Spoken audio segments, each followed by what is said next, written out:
Hello and namaskar to everyone. Welcome to Exploring the Unexplored. I am Uma Shankar Yadav. My guest of the day is Professor Sanjay Verma from IIM Ahmedabad. Welcome to the show, sir. नमस्कार उमा शंकर जी, बहुत बहुत धन्यवाद। आपने मुझे इस कार्यक्रम में बुलाया और इस योग्य समझा। Thank you so much. We are honored to have your gracious presence with us. आपकी प्रोफाइल हमने देखी, इतनी बड़ी है, पर मैंने उसको थोड़ा सा शॉर्ट करके अपने व्यूवर्स के लिए रखी है, जिससे कुछ जानकारी मिले आपकी पढ़ाई के बारे में और आप क्या पढ़ाते हैं।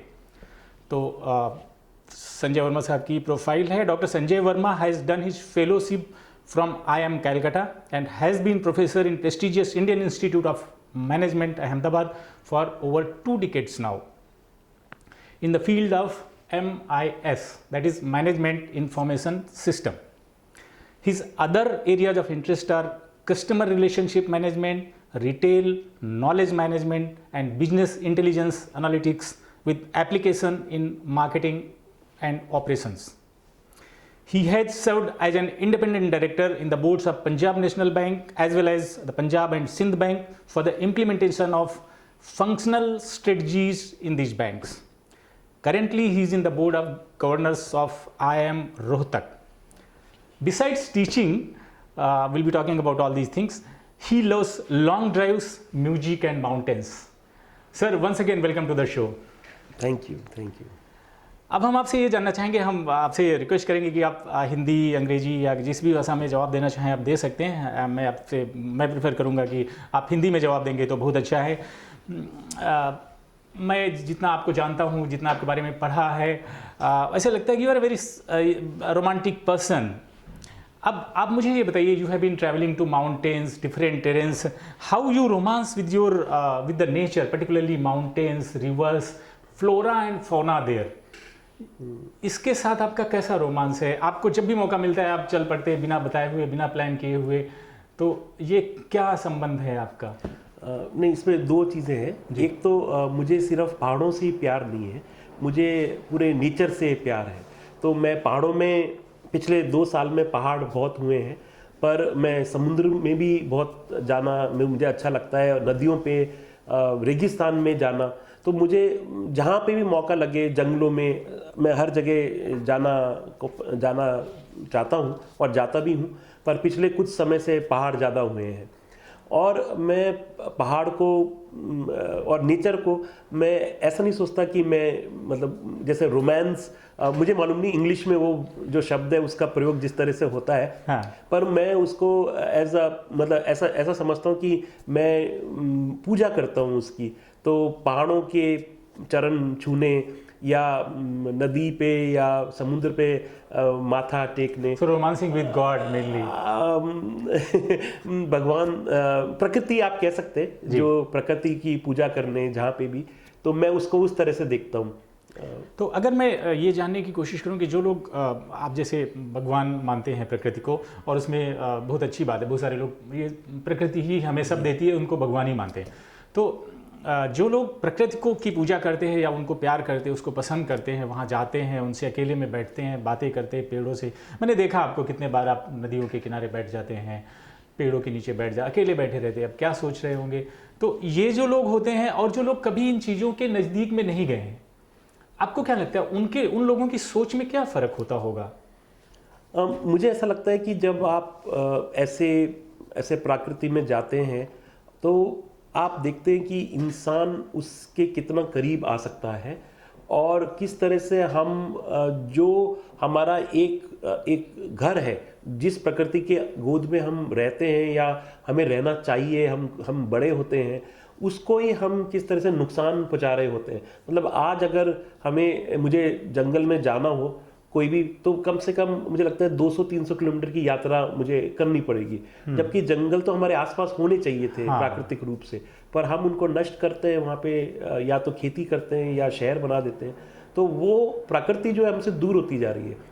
तो वो लोग वक्त जो प्रकृति की गोद में कभी नहीं गए, शायद वो उसको कभी पहचान नहीं पाते, वो समझ नहीं पाते। तो मतलब आप बहुत ही बढ़िया सटल मैसेज देना चाहते हैं इसके थ्रू जो दे रहे हैं, वो ये है कि जिन लोगों ने प्रकृति को नज़दीक से देखा है, उसके प्यार को देखा है, वो लोग जब अपने घरों में आएंगे, शहरों में आएंगे, प्योर शहरों में आएंगे जहाँ पे पेड़ कम होते जा रहे हैं, तो शायद उनकी नज़र उनके आजू बाजू के पेड़ों पे पड़ेगी, तो उसकी देख रेख करने की कोशिश करेंगे और लोगों को भी शायद प्रेरित करेंगे, भाई इसको मत काटो यार, इसकी एक अलग वैल्यू है, एक अलग वैल्यू है। बिल्कुल। तो जब आप वहाँ रहते हैं तो क्योंकि आपने तो बताया कि हमने पूरी प्रकृति के साथ पूजा करते हैं, तो वहाँ पहाड़ों में या मैंने देखा बहुत सारी नदियाँ, अलकनंदा, मंदाकिनी और Saraswati, then we have Bhagirathi, वहाँ पे बैठते हैं। आपको कभी किसी चीज़ से प्यार हुआ वहाँ पे? व्यक्तियों से, पहाड़ों से, पर्वतों से, लोगों से, जानवरों से? तो वो प्यार ऐसा होता है कि हम कई बार नज़र में आ जाते हैं और वो जिसको बोलते हैं ना क्रश या लव एट फर्स्ट साइट, और फिर वो याद रहता है बाद में कि हाँ, ऐसा कोई इंसिडेंट याद आता है आपको कि आप अभी याद करते हो उसको? नहीं, जैसे प्रयाग है ना, इतने बहुत सारे प्रयाग हैं, पर जैसे देव प्रयाग अगर हम जाए तो वो जो सड़क से ही जैसा वहाँ पे दृश्य दिखता है, वो दृश्य मुझे बहुत अच्छा। देवप्रयाग मतलब जहाँ पे अलकनंदा और भागीरथी मिलती है? जी, जहाँ गंगा का, जहाँ से गंगा नाम शुरू हो जाता है, तो मुझे वो जगह बहुत अच्छी लगती है।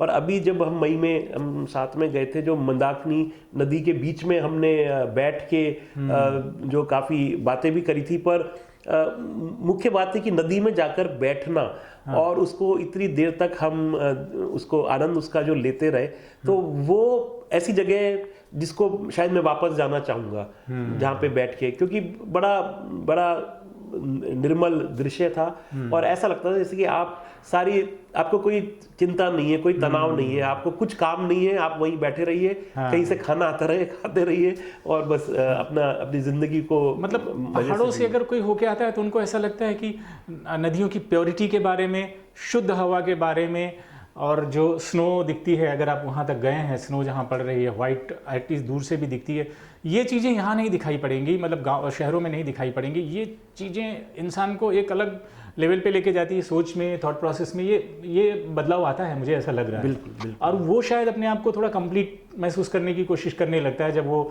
शहरों में भी रहता है। करीब 10 या शायद 15 साल पहले जब हम पहली बार बद्रीनाथ गए थे, तो रास्ते में कई जगह बर्फ थी, मगर अभी इस बार जब हम बद्रीनाथ गए तो रास्ते में बर्फ नहीं थी। अब बर्फ माना में भी नहीं दिखी थी, उसके भी ऊपर बर्फ है। मतलब ये हुआ कि टेम्परेचर बढ़ रहा है, है ना, तो वो दिखता है साफ कि किस तरह से बदलाव आ रहे हैं। तो जरूरी है कि हम, मतलब खासकर जो भी जनरेशन कह लीजिए अभी या आने वाली, उनको पता रहे कि क्या असर पड़ रहा है जिस तरह से भी जिंदगी हम जी रहे हैं। अच्छा, आपने बहुत बढ़िया बात बताई, इसी से रिलेटेड वो बात हम थोड़ा बाद में करेंगे, लेकिन क्योंकि आपने बताया कि 10 साल पहले जब गए थे और अभी जा रहे हैं, तो आपको जो बदलाव आया, इन चीज़ों को आपने बताया कि आगे वाली जनरेशन को पता होना चाहिए, इसको आप कुछ लिपिबद्ध करने की प्लान बना रहे हैं, जिससे कि लोगों को डॉक्यूमेंटेड हिस्ट्री आप लिखेंगे तो बहुत ही बढ़िया रहेगा, जिससे लोगों को पता चले कि 100 साल बाद जब हम लोग नहीं रहे शायद इस दुनिया में, तो बच्चे पढ़ें तो उनको पता चले कि हाँ, वैसे और बहुत सारे लोग लिख रहे होंगे, लेकिन हम सब लोगों को भी अपने जो काम हैं उनको डॉक्यूमेंटेड करते ही रहना चाहिए, क्योंकि ये चीज़ें ऐसी हैं जो आपने देखी हैं, वो शायद किसी और ने नहीं देखी हैं। अभी तक तो मैंने कभी ऐसा किया नहीं है, पर आपका विचार अच्छा है, मतलब किया जा सकता है, क्योंकि इतनी जगह हम जाते हैं। हाँ। तो वहाँ पे और क्या क्या देखते हैं, मैं आपको मतलब बताता हूँ उदाहरण के लिए। तो मुझे जैसे समुद्र के अंदर जाना भी बहुत अच्छा लगता है। तो अभी मैं एक मित्र से बात कर रहा था और मैंने उनसे पूछा कि आपने कभी स्कूबा डाइविंग की है? हाँ। तो वो बोले नहीं की है। तो मैंने कहा कि आपको लगता नहीं है कि आप कुछ मिस कर रहे हैं? तो उन्होंने कहा नहीं। तो फिर मैंने उनको बताया कि जब हम स्कूबा डाइविंग करते हैं 9 फुट 12 फुट पानी के अंदर, तो इतनी बड़ी बड़ी मछलियां आपके पास, आपके जस्ट आपके निकट से ऐसे जा रही होंगी। अच्छा। है ना, बहुत बड़ी बड़ी। तो आपको टच नहीं करती? नहीं, डर नहीं लगता देख के? नहीं, मतलब डर अंदर होता है। अच्छा। और जो पानी में जो कोरल्स होते हैं, हाँ, है ना, और टच कर लेते, टच नहीं करने देते। अच्छा। करना भी नहीं चाहिए, कोई पता नहीं होता उसका क्या असर, पर वो आपको जीवित सांस लेते हुए, हिलते हुए आपको दिखेंगे, है ना। तो अलग रोमांच है वो जो पानी में नहीं गए, उन्होंने इस पृथ्वी पर एक वो भी सुंदरता है, वो कभी देखी ही नहीं होंगे, वो कभी उनको पता भी नहीं है कि वो तो वो बड़े आश्चर्यचकित हुए कि ऐसा भी होता है। मैंने कहा आप वीडियो दिखाएंगे हम अपना। तो कि ऐसी भी एक धरती पे एक जगह, ऐसे कई जगह है। तो मुझे लगता है कि अगर मैं लिखूंगा तो अवश्य वो लोगों भी आएगी, को आपकी उससे रुचि प्रैक्टिकल आएगी। हाँ। दुबई वगैरह में भी शायद मॉल्स वगैरह में भी है ऐसा है, स्कूबा डाइविंग वगैरह। वो That's a है artificial kind of artificial thing, है, artificial पर kind of thing. मुझे ऐसा लगता है, और बहुत दूर भी नहीं, अंडमान निकोबार के अंदर इतनी अच्छी जगह है जहाँ पे हम ये सब को अनुभव कर सकते हैं, तो हमारे देश में ही है ऐसा। बहुत बढ़िया जवाब सर, बहुत मज़ा आया सुन के। पहाड़ों से हम जरा पत्थरों की तरफ आते हैं। You are a professor in a very prestigious institute of India, maybe it's a top world ranking institute. तो ऐसे इंस्टीट्यूट के जो प्रोफेसर होते हैं, what is life of A professor in these kind of institutes? उनका जीवन क्या है? मतलब मैं अपने साथियों को समझता हूँ, तो पहली बात तो हम ये डिसाइड करते हैं कि हमें कितना काम करना है। पहली बात तो वो है। पर आमतौर पे हम सब अपने अपने जो भी दिशा सोचते हैं अपने लिए, किसी को रिसर्च करनी है, किसी को पढ़ाना है, किसी को कंसल्टिंग करनी है, तो उसके अंदर जो भी करे अपना अच्छे से सर्वश्रेष्ठ प्रदर्शन करे, वो हम ध्यान में रखते हैं, है ना। तो उसके अलावा अलग अलग दिशाएं अलग अलग लोग निर्धारित करते हैं, और लाइफ बहुत बिजी है, व्यस्त रहते हैं, सुबह से रात तक हर एक जना व्यस्त रहता है। बाहर से बड़ा ग्लैमर दिखता है कि IIM और उसके प्रोफेसर बड़ी ग्लैमरस लाइफ लोग समझते हैं, इज इट दैट वे और कुछ अलग है? ग्लैमर मुझे मतलब अगर वो glamour means not that kind that glamour, but glamour means just मेहनत बहुत करनी पड़ती है, मेहनत बहुत करनी पड़ती है। ऐसा नहीं है कि मेहनत नहीं होती, बहुत मेहनत। मुझे लगता है कि जो प्राइवेट सेक्टर होता है उसके अंदर लोग बाग शायद उतनी मेहनत ना करते हो जितनी हमें करनी पड़ती है, क्योंकि जैसे मान लीजिए कल मुझे एक क्लास पढ़ानी है, तो मुझे आज रात को 12-1-2 बजे तक उसकी तैयारी करनी पड़ेगी, और ये टीचिंग जो है उसको शायद उतना क्रेडिट नहीं मिला है। ये सबसे टफ जॉब है। मान लीजिए आप क्लास में पढ़ा रहे हैं और जो छात्र हैं वो रुचि नहीं ले रहे हैं। अब आपको पता है कि उनकी कोई रुचि नहीं है आपको सुनने में, मगर फिर भी आपको 1.25 घंटा 2 घंटे बिताने उनके साथ में। तो ऐसा कार्य है जिसमें आपको फीडबैक उसी समय मिल रहा है और वो नेगेटिव हो रहा है, फिर भी आपको करना है, क्योंकि आप अगर नौकरी करेंगे तो आपको 1 साल बाद आपका बॉस बताएगा कि ये आपने ठीक नहीं किया, यहाँ तो मिनट टू मिनट आपको पता चल रहा है। तो बहुत challenging, it's very challenging, and students are very matured, intelligent. बिल्कुल to handle them is again a challenge होता है उनको समझाना। वो बहुत काफी लोग नौकरी करके आए होते हैं, कई तो प्रोफेशनल्स ही होते हैं, तो आप ऐसा नहीं कह सकते कि उनको कुछ ज्ञान नहीं है, वो भी अपने क्षेत्र में बहुत अच्छे होते हैं। तो आपको उनको कन्विंस करना है या रेडी होना है कि आप कन्विंस हो जाए उनसे। तो जरूरी नहीं आप उनको पढ़ा रहे हो, एक वार्तालाप है जिसके अंदर मे बी आप सीख सकते हैं या वो सीख सकते हैं, दोनों मिलकर सीख सकते हैं। तो ये इसका भी मोटिवेशन क्या होता है? शुरू में तो ठीक है, अच्छे इंस्टीट्यूट में जॉब मिल गया, सैलरी अच्छी होती है, जो पर्क्स होते हैं बहुत अच्छे होते हैं, उसके अलावा क्या मोटिवेशन हो कि आप वर्ल्ड लीडर बनाते हो, ये भी एक मोटिवेशन होता है। आप बड़े बड़े जो आज किसी भी अपने इंडियन बड़ी इंडस्ट्रीज को देख लीजिए, तो जो उनको जो चलाने वाले लोग हैं IIMs के हैं, आपके यहाँ के कितने जाने माने लोग हैं जो IIM अहमदाबाद से गए हुए हैं, तो ये भी एक मोटिवेशन रहता है कि we are creating world, we are creating new rather India, new leaders, ये रहता है मन में, या फिर एक डर्रे में आ जाते हैं? नहीं, मुझे लगता है कि सबसे ज़्यादा जो भी मैं अपने आप के बारे में कहूँ और जो मेरे साथियों के बारे में कहूँ, तो हम सब जो लोग बाग हैं, हमें इंडिपेंडेंट कार्य करने में मज़ा आता है। हमको ये नहीं चाहिए होता आमतौर पे कि कोई और हमारी दिशा निर्धारित करे, ये कि आप सबसे ये करो ये नहीं करो। ये सबसे मोटिवेटिंग फैक्टर है कि हम अपने हिसाब से काम करेंगे, और ये खुशी है। और जो मेरे साथी हैं वो कई IAS थे या छोड़कर आए हैं, मतलब बहुत अच्छी अच्छी नौकरियां छोड़कर आए, वो बिजनेस में भी अच्छे हो सकते थे भी छोड़कर आए। तो उन सबको अंदर से ऐसा आता है कि वो अपना जो भी वो जानते हैं, ज्ञान है उनका, वो औरों को सिखाएं, और ये ऐसा प्रोफेशन है जिसमें आप रोज नया सीखते हैं। तो जिसमें सीखने की लालसा हो और जिसमें औरों के साथ जो भी आपने सीखा वो शेयर करने की हो, और पैसा तो माध्यम है, वो तो आएगा नहीं आएगा वो तो मतलब बहुत हम ऐसा समझे कि जो प्रोफेशनल इंस्टीट्यूट्स हैं, उनके जो प्रोफेसर्स हैं या टीचिंग स्टाफ है, they are all professionals, they are not worried कि कौन कितना बड़ा लीडर बन रहा है, कौन नहीं बन रहा है। हम अपना काम प्रोफेशनली करेंगे और I think that is why these institutes are top rank institute, because आप ये हमेशा नहीं सोच के चल सकते हो कि मैं वर्ल्ड लीडर बना रहा हूँ या टॉप रैंकर बना रहा हूँ, ये जाके यहाँ से इतनी बड़ी कंपनी बनाएगा। आप अपना प्रोफेशनली काम कर रहे हैं, बस वही सबसे बड़ा मोटिवेशन, बहुत सेटिस्फेक्शन। बाकी जिसको जो करना है वो करता रहेगा। जो उसकी किस्मत है, उसकी किस्मत है, वो अपॉर्चुनिटीज़ हैं टाइम के हिसाब से। It's wonderful answers. अब हम थोड़ा आपकी हॉबीज़ की तरफ आते हैं, क्योंकि हमने आपके प्रोफेशन की बात किया। आप जो ड्राइविंग करते हैं, you drive very long tirelessly, आप कंटिन्यूसली 10 आवर्स कार ड्राइव कर सकते हैं, स्पीड में ड्राइव करते हैं, एंड साथ में गाने सुनते हैं, गाने गाते हैं। तो हम ये जानना चाहते हैं कि जो कार ड्राइविंग वाला होता है, जैसे हम तो सोचते हैं, जब बहुत सारे ड्राइवर्स होते हैं जो कार चलाते हैं, लंबी डिस्टेंस में जाना होता है, तो सोचते चलो अभी अपने अपने वो तैयार कर लेते हैं पॉइंट्स कि यहाँ जाएंगे, यहाँ चाय पियेंगे, वहाँ डिनर करेंगे, वहाँ लंच करेंगे, फिर ऐसा रहता है। तो उनका मोटिवेशन रहता है, उसी स्पीड में जाते हैं। तो आप भी ऐसा टारगेट सेट करते हैं या फिर बस ड्राइविंग का आनंद लेते हैं, टायर के पहियों का, टायर की खुशबू का और साथ में गानों का? तो आप थोड़ा बताइए, क्योंकि ये आज ड्राइविंग आजकल बड़ी एक बड़ा फैशन जैसा हो गया है। सब लोग कार लेके जाना चाहते हैं, जैसा आपने बताया कि इंडिपेंडेंट रहना चाहते हैं, वो इवन एयरप्लेन में भी नहीं बैठना चाहते, क्योंकि वहाँ भी पायलट कहाँ रोकेगा, कितने बजे पहुँचाएगा, थोड़ा फिक्स होता है वो। लेकिन फिर भी इंडिपेंडेंट ड्राइविंग मैंने देखा बहुत सारे लोग जाने लगे कारों में। May be people like you have motivated them कि यहाँ से गोवा लेके चले जाते हैं, बैंगलोर। अभी मेरे एक फ्रेंड है बैंगलोर से लेके आए कार। तो नहीं, मुझे तो मैं टारगेट से चलता हूँ। जैसे कि अगर मैं सुबह निकला जितने बजे भी उदयपुर के लिए, और अगर 3.25 घंटे में मैंने उदयपुर को नहीं छुआ, तो मुझे लगता है आज ठीक से ड्राइविंग नहीं हुई।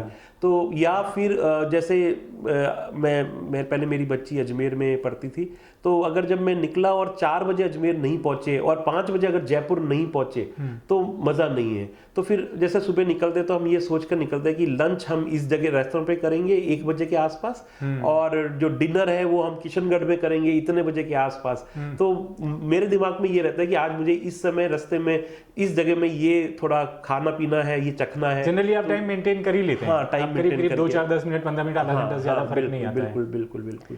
तो भगवान की दया से मतलब हमने साथ में जैसे 10 दिन की जर्नी भी करी हो, तो 10 दिन बाद अगर हमने सोचा हो कि रात को हम 12 बजे पहुंचेंगे, तो हम प्लस माइनस 2 आवर्स में उतना है तो हम पहुंच जाते हैं। भगवान की दया आशीर्वाद है। बिल्कुल सही बात है, क्योंकि ये बहुत ही साइंटिफिकली मैनेज करते हैं आप चीज़ों को, इसकी वजह से इतना सारा हो पाता है। तो इसमें सेफ्टी का प्रिकॉशंस क्या लेने चाहिए जो ड्राइवर्स होते हैं, क्या प्रिकॉशन होने चाहिए? क्योंकि ड्राइविंग में लोग बोलते हैं कि आप 1,00,000 किलोमीटर चला लिए हो, 1100 किलोमीटर चला, लेकिन अगर आपने 1 सेकंड के लिए गलती कर दी, जब तक आपने पार्क नहीं किया है तब तक हमें प्रिकॉशन तो लेते ही रहना चाहिए। और यहाँ यही गड़बड़ी हो जाए, जनरली लोग घर के आसपास आके गड़बड़ होती है। तो मेरे साथ मेरी वाइफ हमेशा रहती हैं, तो एक तो वो मुझे बताती मॉडरेट करती रहती हैं। तो मैं तेज तभी चलाता हूँ जब सीधी सड़क हो और मुझे दिख रहा हो दूर तक, नहीं तो मैं तेज नहीं चलाता। तब मैं बहुत तेज चलाता हूँ, टेढ़े मेढ़े रास्तों पे मैं इतना तेज नहीं चलाता। एज फैक्टर भी होता है, एक सर्टेन एज के बाद लोग थोड़ा कंट्रोल्ड वे में चलाते हैं और यंग एज में थोड़ा ज्यादा स्पीड में चलाते हैं। ये तो हो सकता है, हाँ है। मतलब जब मैं यंग था तो थोड़ा तेज चलाता था, पर तब मेरी गाड़ियां भी छोटी थी, अब गाड़ियां भी बड़ी हैं, तो शायद वो उतनी ही मेंटेन हो रही है। वो भी है। पर आपकी बात सही है, जैसे ही हम घर के नज़दीक पहुंचने लगते हैं तो थोड़ा तेज हो जाता है। तो उस समय मेरी वाइफ कंट्रोल करती है, अभी आप शहर में आ गए हैं। एक तो वो है। दूसरा, रास्ते में जब भी मैं थकावट महसूस करता हूँ, मैं कहीं पे भी गाड़ी रोककर सो जाता हूँ। कि मैं 15 मिनट, 20 मिनट, आधा घंटा मैं सो लेता हूँ और फिर चलाऊंगा। नींद में मैं नहीं चलाऊंगा। उसमें कोई अपोलॉजिटिक नहीं रहना होता है कि नहीं, आप ऐसा नहीं सोचते कि नहीं हम अपने आप, शायद हमारे अंदर इतना क्षमता नहीं है कि हम अभी नींद आ रही है, ऐसा टाइप का चक्कर नहीं रहता। नींद आ रही तो आ रही है, तो हमें बहुत एक्सपर्ट बनने की जरूरत नहीं है। बिल्कुल बिल्कुल। तो ये हम सब लोग जो लॉन्ग ड्राइव में जाते हैं, हम सब लोगों को ध्यान रखना चाहिए कि अगर कहीं नींद आ रही है या कहीं थकावट सी लग रही है तो टेक रेस्ट, स्टॉप कर दो 10-15 मिनट। उसमें कोई ऐसा नहीं कि आपकी क्षमता कम है, शारीरिक या मानसिक, तब जाके आप ये मेंटेन कर पाएंगे। मतलब जैसे मैंने टारगेट रखे, अचीव नहीं हुआ तो हाँ ठीक है, अच्छी नहीं चलाई, मगर ये नहीं है कि मुझे बहुत तकलीफ हो जाएगी, गम हो जाएगा कि मैंने तो कुछ, वो कोई बात नहीं, ठीक है, नहीं हुआ तो नहीं हुआ। तो कार में जनरली क्या एंटरटेनमेंट के साधन होते हैं? आप क्या कैसे एंटरटेन करते हो अपने आप को? सिर्फ संगीत ही सुनता हूँ और तो उस समय और कुछ करना भी नहीं कंसंट्रेट नहीं कर सकते, करना भी नहीं चाहिए, एडवाइजेबल भी नहीं है। तो संगीत में आप कौन से गाने, कुछ गाने मैंने देखा है कई लोगों को इतने पसंद आते हैं कि वो लोग एक ही गाने को पूरा दिन सुनते हैं, रिपीट करते हैं। आई डोंट नो, नॉट एक गाना बट सिलेक्टेड 5-10। तो आपका क्या किस तरह रहता है और कौन से गाने ज़्यादा सुनते हो? अगर हमारे लोगों के लिए कुछ गुनगुना सकें आप। मुझे ऐसा लगता है कि गाने ना बड़े सामयिक होते हैं, मतलब आपको उस समय उस दिन क्या पसंद आ रहा है वो, और वो जगह पे भी डिपेंड करता है। पहाड़ों में हो तो कुछ अलग होंगे, बिल्कुल, रेगिस्तान में है तो कुछ अलग होंगे। बिल्कुल। तो आप पहाड़ों में रहते तो कौन से गाने गाते हैं, आप सुनते या गाते हैं? अब आप हमारे लोगों के लिए 2 लाइन। ये थोड़ा बहुत खतरनाक काम है। नहीं, आप गाते, मैंने सुना है आपको गाते हुए, इसलिए वो कार के अंदर गाना जो लोग बाथरूम सिंगर बोलते हैं ना, वो कार सिंगर मान लीजिए, वो उसके कार के बाहर वो आवाज। आप कोशिश करिए, हम सुनना चाहते हैं आप। जी, तो शब्द भी याद नहीं आते जी। ये वादियाँ आप, मैंने सुना बहुत गाते हो। नहीं, एक बहुत प्यारा गीत है, मुकेश का गाया हुआ है, और शायद उसकी फिल्म चाहे बूंद जो बन गई मोती, ऐसा ही कुछ है। हाँ, हाँ, हाँ। हरी भरी वसुंधरा पे नीला नीला ये गगन। पहाड़ों में वो गाना मुझे लगता है बड़ा ज़्यादा सूट करता है वो। और वो गाते भी हैं। जितेंद्र पे फिल्म आया गया है वो। मुझे बहुत ज़्यादा फिल्मों के बारे में याददाश्त रहती नहीं है, पर उसके शब्द कुछ ऐसे हैं। हरी भरी वसुंधरा पे नीला नीला ये गगन, उस पे बादलों की पालकी उड़ा रहा चमन, बगीचे ये बहार के, बगीचे ये बहार के, ये वृक्ष देवदार के, ये किस शब्द, बहुत बढ़िया, बहुत बढ़िया। ये किसने फूल फूल पे किया श्रृंगार है, ये कौन चित्रकार है, ये कौन चित्रकार। क्या बात है। तो ये शब्द प्रॉपर मतलब डिफाइन करता है जी, इकोलॉजी को, वहाँ की इकोलॉजी बताता है। देवदार, हम लोग गए थे, देवदार के पेड़ देखे हुए हैं। ऊंचे ऊंचे पहाड़ ना, इतने ऊंचे पेड़ पहाड़, उसको पूरा बिल्कुल बहुत सुंदर होते हैं। और मुझे लगता है कि आप जब इन जगहों में जाते हैं तो आपका माइंड है, बहुत सारी जो सांसारिक चिंताएं हैं उनसे अलग हो जाता है। बिल्कुल। और आप उसमें खो जाते हैं प्रकृति में, फिर अपने आप लय में आ जाते हैं। उसके पीछे ये भी कारण है। आप अगर आप बहुत जाएंगे इन जगहों पे, तो आप उनको जो उनकी चित्र होता है, जैसे कि खजियार करके एक जगह है, डलहौजी की साइड जाएंगे ना, उधर में खजियार है, मुझे जहाँ तक याद है। आप उसकी चित्र को देखकर पहचान सकते हैं कि ये खजियार है। मतलब वो उसका सिग्नेचर है, उस जगह का सिग्नेचर है एक तरह से। ऐसे आप अलग अलग जाए तो आप, अगर आप बहुत अच्छा जाते हो, उन जगहों को जानते हैं, तो आप बता पाएंगे कि ये जगह है ना। फोटो से आप जैसे आप लेह लद्दाख जाए तो वहाँ पे मून वैली है, आप बता पाएंगे वो फोटो को कि क्या जगह है। तो मुझे लगता है कि हर एक जगह का अपना एक सिंबल होता है, और मुझे लगता है उसको पहचानना बहुत जरूरी है कि ताकि आप फिर आप उससे कनेक्ट कर सकते हैं, रिलेट हो जाते हैं। बिल्कुल, उससे रिलेट हो जाते हैं। बहुत बढ़िया बात आपने बताई। और पहाड़ों पे जाएंगे तो आपको अपने आप गाने भी याद आने लगेंगे, कौन सा गाना कहाँ पे याद आना है। अगर आपको शौक है किसी भी फिल्म के, मतलब किसी भी भाषा के गानों का, तो वहाँ पे जाके आपको पहाड़ों पे वो गाने उस भाषा के याद आने ही लगेंगे अपने आप। आपको कुछ भी याद करना नहीं पड़ेगा। ये खूबसूरती है पहाड़ों की, प्रकृति की और ड्राइविंग की। पर्टिकुलरली अगर आप कार खुद ड्राइव कर रहे हैं तो उसका अलग ही मज़ा है। वर्मा साहब, अभी हम आपसे सवाल पूछना चाहते हैं कुछ आपके व्यक्तित्व के बारे में, आपकी सोच के बारे में। तो जनरली हमने देखा है बहुत बार, आपने बताया भी कि you sometimes think that you are angry man and rather frustrated man. तो आपको ऐसा क्यों लगता है कई बार? क्या बचपन से ही आप कंट्रेरियन पॉइंट ऑफ व्यू रखते थे सर्टेन चीज़ें, सर्टेन बातों का, या फिर सिचुएशन के हिसाब से आप हो जाते हो? Generally you are very balanced person, I have seen moderate person. तो ये एंग्री और फ्रस्ट्रेटेड कब फील होता है आपको? खासकर मुझे लगता है कि हमारे देश में या समाज में न्याय इतनी आसानी से नहीं मिलता है, और ये मतलब हजारों सालों से आता रहा है। महाभारत के टाइम में भी न्याय नहीं था, है ना। तो और वो चला आ रहा है। तो मुझे बहुत गुस्सा आता है जब मैं देखता हूँ कि जो हमारी संस्थाएं हैं या हमारी जो सरकारें हैं, वो ठीक से कार्य नहीं कर रही, और कोई व्यक्ति, बहुत छोटा इंसान जिसकी बहुत पहुंच नहीं है, उसे छोटी छोटी चीजों के लिए काफी लड़ना पड़ता है। तो मुझे वो देखकर, और इसमें सब शामिल है, हमारे नेता शामिल हो सकते हैं, हमारा जो जुडिशियल सिस्टम है वो हो सकता है, हमारा ब्यूरोक्रेटिक सिस्टम है वो हो सकता है, हमारा एजुकेशन सिस्टम है वो हो सकता है।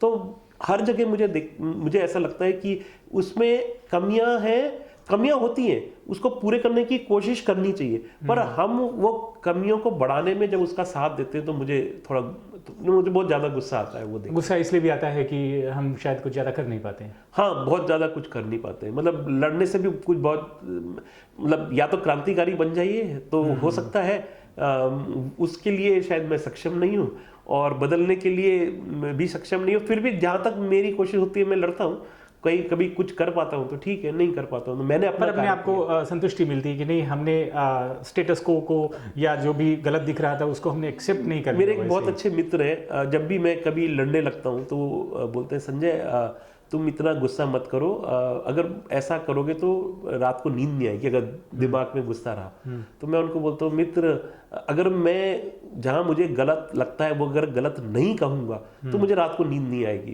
अगर मैं गलत को गलत कह देता हूं तो मुझे रात को नींद आती है कि मैंने गलत को गलत कहा, मैं जितना कर सकता था मैं लड़ा, और बदल नहीं पाया तो दुख होता है, पर फिर भी इस चीज का दुख नहीं रहता कि मैंने कुछ किया भी नहीं, और मैंने हाथ जोड़ पांव छू लिए किसी के जो गलत कर रहा था।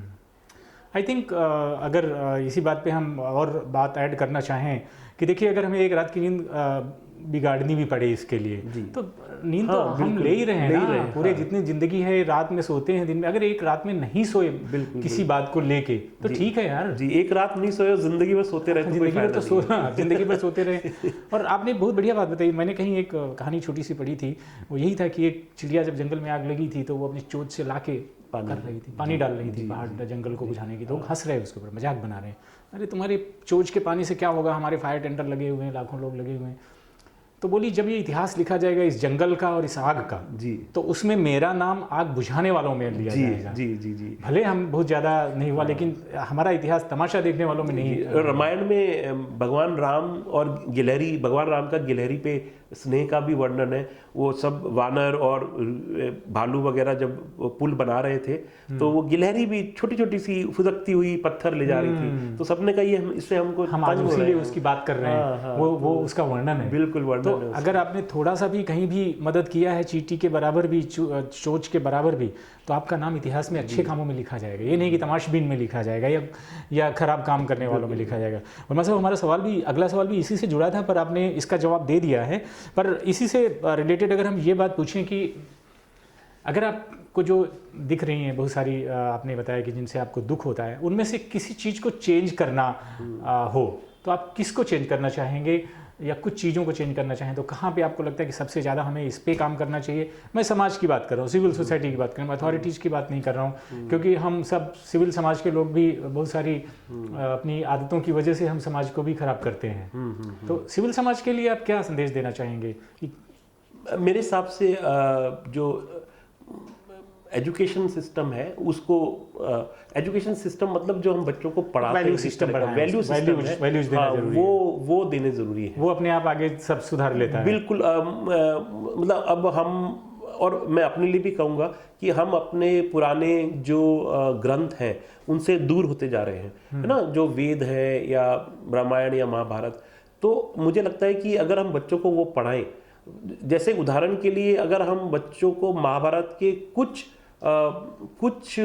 अंश भी पढ़ाएं, जहाँ तक मुझे याद है उसके 18 वॉल्यूम में, तीसरे वॉल्यूम, विवेक देवराय के 10वें वॉल्यूम में, तीसरे वॉल्यूम में कहीं पे जिक्र करते हैं युधिष्ठिर और एक ऋषि आते हैं, तो वो चर्चा कर रहे हैं कि न्याय व्यवस्था कैसी हो, है ना। अगर आप महाभारत पढ़ेंगे तो युधिष्ठिर बताएंगे कि कब, जैसे कोई गलती करे तो कब सजा देनी चाहिए और कब माफी देनी चाहिए।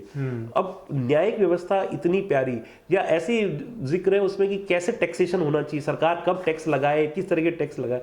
तो अगर हम ये ग्रंथ पढ़ेंगे ना तो हमारी कई समाज को कैसे कार्य करना चाहिए वैसे ही बच्चों को समझ में आ जाएगा। तो मुझे लगता है कि हमारे पारंपरिक जो ग्रंथ है उन पे हमें ध्यान देना चाहिए, वो स्कूल में होने चाहिए।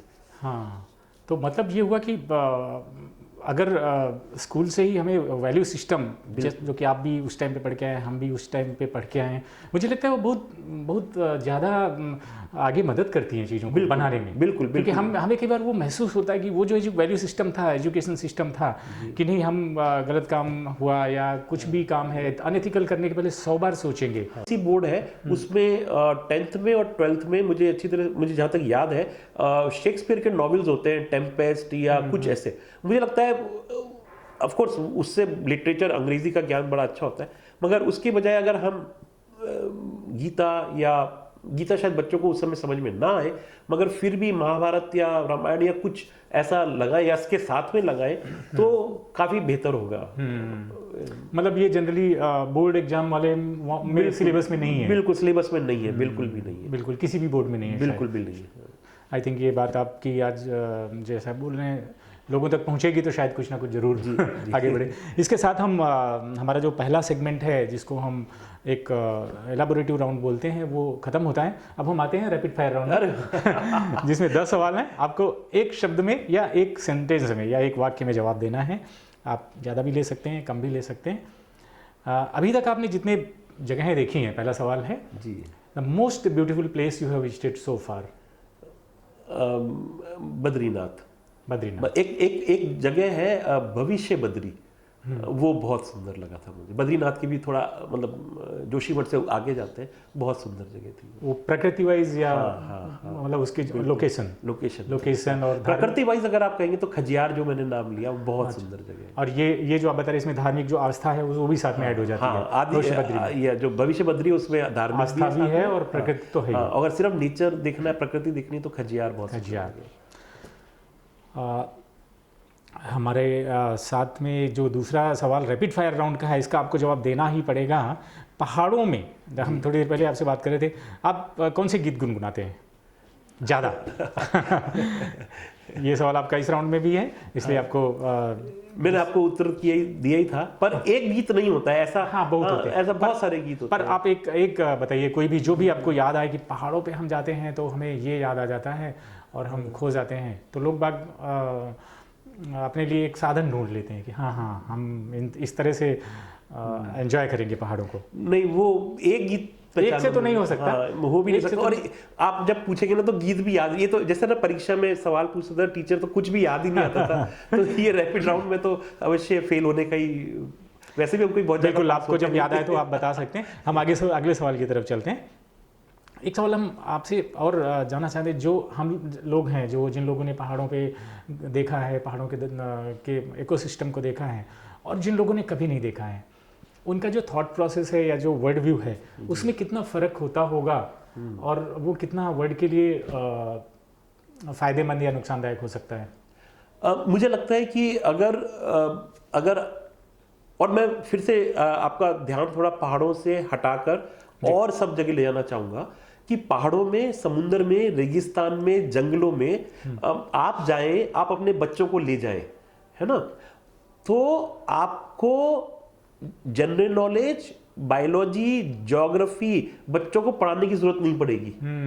बच्चों को आएगा समझ में, है ना। आप बच्चों से अपने, आप चाहे फ्लैट में ही रहते हो, आप बच्चों से घर में 2-4 पौधे लगवा लीजिए, टमाटर के, लौकी के वगैरह वगैरह, तो उनको क्रीपर्स क्या होता है, प्लांट्स क्या होते हैं, ये सब पढ़ाने की जरूरत नहीं पड़ेगी, उनको समझ में आ जाए। मुझे जो स्कूल में पढ़ाते थे, मुझे बाद में जाकर समझ में आया कि ये होता क्या है और ये कैसे होते हैं, है ना। आप एक गुलाब का फूल लगाकर उसको बच्चे को बोलिए कि कलम की ग्राफ्टिंग कर लो, उसको समझ में आ जाएगा। स्कूल में आप पहाड़ों में ले जाइए और जो अलग अलग तरह की फार्मिंग होती है, कॉन्टूर फार्मिंग वगैरह वगैरह, ज्योग्राफी में फोटो देखकर कहाँ समझ में आता था कि क्या कॉन्टूर फार्मिंग होती है। आप ले जाइए पहाड़ों में, दिख जाएगा कैसी होती है। बच्चे की ज्योग्राफी ही नहीं पता चलता था, कुछ पता नहीं चलता था, बिल्कुल कुछ सब समझ में आ जाएगा बच्चे को अच्छे तरह से। आप बस 2-4 बार घुमाने ले जाइए। मेरा अगला सवाल है आपसे, you have been living a very successful, very happy professional life, any unfulfilled desire so far? अभी तक कोई आपकी इच्छा है जो पूर्ति नहीं हुई है, जिसकी और करना चाहते हैं आप भविष्य में? बहुत छोटी छोटी चीज़ें ऐसी बहुत सारी होती है। गिटार बजाना सीखना है। अच्छा। वो कभी अभी तक नहीं हो पाया। बहुत बढ़िया। तो कभी करेंगे उसको, मतलब वो मेरे लिस्ट में शामिल है कि एक दिन गिटार बजाना सीखना। ये तो बहुत ही बढ़िया इच्छा है आपकी। बहुत बढ़िया। अगला सवाल है हमारा कि आप किताबें भी पढ़ते ही हैं, क्योंकि बच्चों को पढ़ाना पड़ता है, बहुत सारी मैनेजमेंट की किताबें तो पढ़ते ही हैं, बट आप नॉन फिक्शन में या फिक्शन में कभी पढ़ते हैं, और किस तरह की किताबें पढ़ते हैं? मैं एक्चुअली मैंने अब पढ़ना कम हो गया, क्योंकि पढ़ने के लिए बैठना पड़ता है एक जगह में।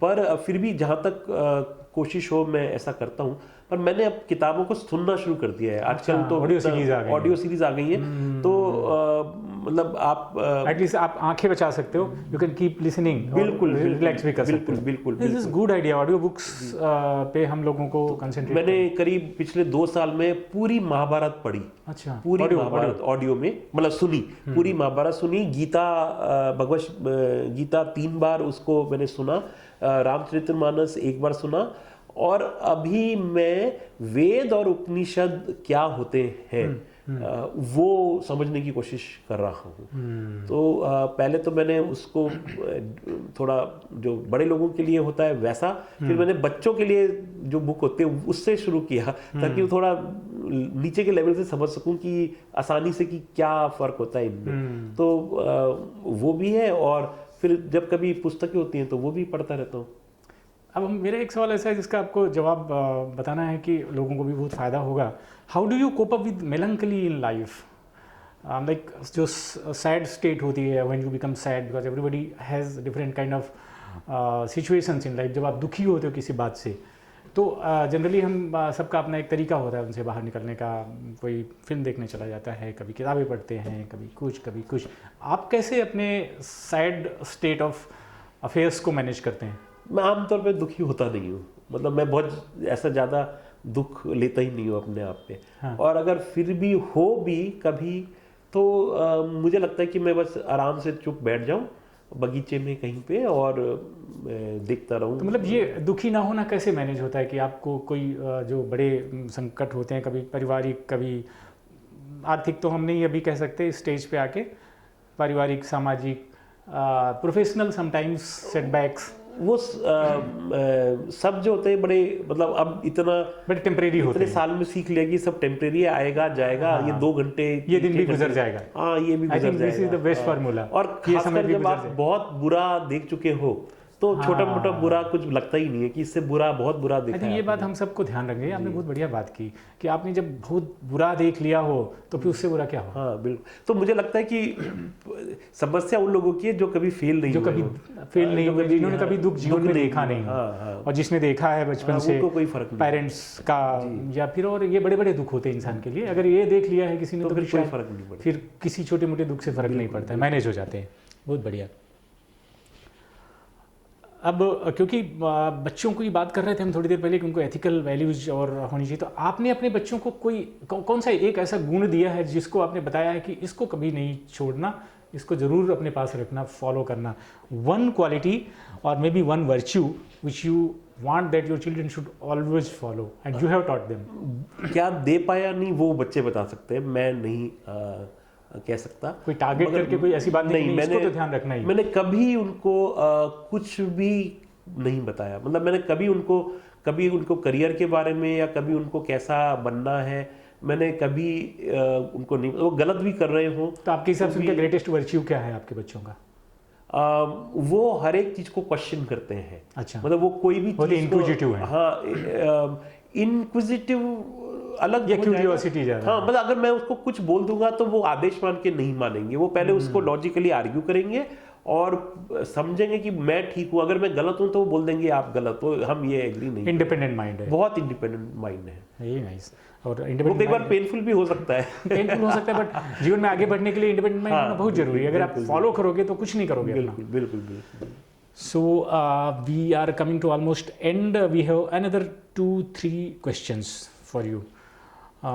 The list of places you will be visiting in future, which is next in your priority list? तो अभी तो ये हम एक जगह अभी सोच रहे हैं मई में जाने का, आदि कैलाश करके जगह है।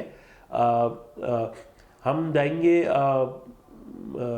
अल्मोड़ा अल्मोड़ा से मुंशियारी करके एक जगह है। ये अब देखिए, पहली बार जा रहे हैं, पहले गए ये पहली बार जा रहे हैं, पर ये मेरे दिमाग में करीब डेढ़ साल से है। तो 1.5 साल पहले मैंने टारगेट किया था कि ये मुझे करना है। हमें लेह लद्दाख जाना था, जो मेरे दिमाग में करीब 5 साल से है।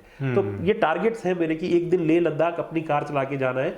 और मुंशियारी का भी था, मगर अब वो प्रीपोन कर लिया है। तो मुंशियारी जाएंगे, और करसा देवी मंदिर है, वहां से मुंशियारी से धारचूला होते हुए कुती गांव है, और काला पानी, मेरे ख्याल से जो नेपाल ने जिन एरियाज को अपना क्लेम किया था, वहां आदि कैलाश करके। ये मानसरोवर का पुराना रास्ता है, जहां से मानसरोवर जाया करते थे पहले। तो उसके जहां तक भारत का आखिरी गांव है, वहां तक बहुत ही एक्साइटिंग प्लेस है। हाँ, बहुत एक्साइटेड अबाउट इट। बिल्कुल, I am very excited about that journey, and let us see. आपके हिसाब से जीवन एक शब्द में क्या है? What is life in one word? ये जीवन, आनंद नहीं, आनंद जरूरी नहीं है। लक्ष्य जीवन लक्ष्य है। मतलब हमें हमेशा लक्ष्य बना के रखने चाहिए, और उनको हमें पाने के लिए जीते रहना चाहिए। बिल्कुल। तभी हम कल लोग बताते हैं कि आपको अगर ये नहीं पता कि हम सुबह क्या करेंगे, कल क्या करेंगे, तो आपको सुबह जगने का कोई मतलब नहीं है। मतलब नहीं है। I mean, you should have some लक्ष्य कि tomorrow I'll get up and do this। हाँ, मुझे तो ये 2 साल बाद क्या करना है वो भी दिमाग में रहता है। ये करना है। Maybe because you have been a science student, physics, chemistry, maths kind of people, so you are more scientific। अभी हम अपने सवाल के आखिर में आते हैं, मतलब आखिरी सवाल आपसे हम पूछ रहे हैं। हमने बीच में भी बात किया था आपसे कि हम आपकी जो फिक्शन बुक और maybe some kind of non fiction book, when can we expect? मतलब मैंने तो कभी लिखा नहीं है, मैं लिखने में बहुत अच्छा नहीं हूँ ना। तो मेरी स्पीड भी ख़राब थी, मेरी हैंडराइटिंग भी ख़राब थी। तो मुझे हमेशा टीचर्स, हमारे अध्यापकों से डांट ही पड़ी है लिखने के लिए। तो लिखने से मुझे हमेशा डर लगता है।